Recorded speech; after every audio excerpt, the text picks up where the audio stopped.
Habari Tanzania ni kwamba Rais Samia Suluhu Hassan amemteua binti yake kuwa naibu waziri wa elimu na vilevile akamteua mkwe wake ambaye ni mume wa binti yake kwa jina Mohamed Mchengerwa kuwa waziri wa afya. Ni hatua ambayo imeleta sana gumzo kali Tanzania na hata mitandaoni. Hebu tuweze kumsikiliza.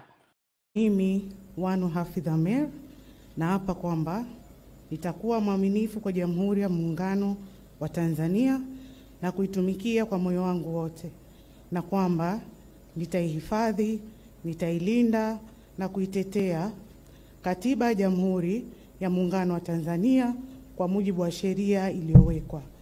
Mwenyezi Mungu nisaidie.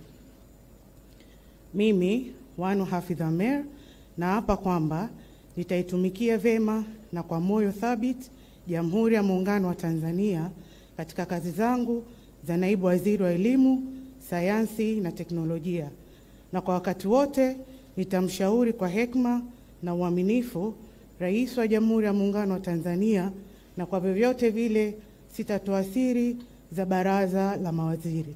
Mwenyezi Mungu nisaidie.